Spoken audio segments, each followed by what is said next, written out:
Hey guys, today we're going to be presenting to you a 2023 paper titled Surveying the Whirlpool at Arcseconds with NOEMA, otherwise known as SWAN, which used an array of telescopes to find areas of very high density gases within M51, otherwise known as the Whirlpool galaxy.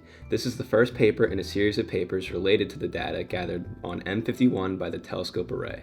Before we dive deeper into the paper, we should learn a bit more about the Whirlpool galaxy and why it is chosen for the study. The Whirlpool galaxy resides in the Canes Venatici constellation relatively close to the North Celestial Pole. It's positioned away from the Milky Way's galactic core, which makes it ideal for extragalactic observations, as there is little interference from the Milky Way galaxy itself. To illustrate another reason why M51 is a good choice for this paper, I'll use some of the images I've taken of these galaxies. As seen from this photo of M51, the galaxy is close to face on and bright, at an apparent magnitude of 8.4. If we look at other close galaxies such as Andromeda, we can see that they are tilted horizontally. When the galaxies are tilted, it's harder to identify where in the galaxy these gases originate from. Now that we have more information on the target, we will begin by discussing the paper's main result. Traces of dense molecular gases in galaxies are often indications of star-forming regions. The goal of this paper was to map the presence of two gases, HCN and N2H, which are referred to as hydrogen cyanide and diazonyllium respectively. These gases were chosen because they are good indications of very dense gas regions where star formation is likely to occur. Another reason these gases were chosen was to see if there is a strong correlation between their emission line strengths in different regions of the galaxy. However, these dense gases are very low in abundance and volume. To observe these gases in a whole galaxy requires an array of powerful radio telescopes and many hours of data. To accomplish this, 214 hours of data from the Northern Extended Millimeter Array and 69 hours of data from the European Southern Observatory radio telescopes was combined via interferometry. By using interferometry methods, the telescopes achieved an effective aperture of 1.7 kilometers. The long integration time gives enough signal to see very faint radio emissions of gases, and the interferometry allows for very minute detail in the galaxy.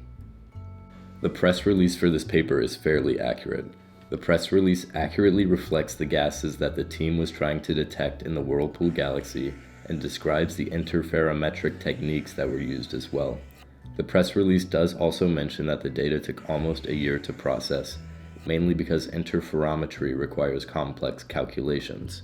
However, the press release does not go into as much detail about the data capture and processing methods that were used for the data. Also, the press release fails to mention the strong correlation that hydrogen cyanide and diazonyllium showed in the imaging of M51. There was a strong supercorrelation between the two gases, and the data showed that they were not only abundant, but occurred abundant together. The discrepancy between the hydrogen cyanide and diazonyllium gas strengths that were observed in the paper challenges the current understanding of where we would expect to see the highest abundances of these gases. In the core of M51, there's a much higher abundance of hydrogen cyanide as compared to diazonyllium.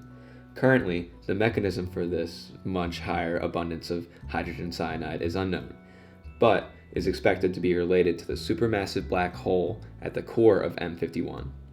Because of the abundance of hydrogen cyanide at the core of the galaxy, the paper found that diazonyllium is a more reliable indicator of density. However, because diazonyllium is harder to detect, especially in more faint galaxies, larger and more powerful radio telescopes need to be constructed.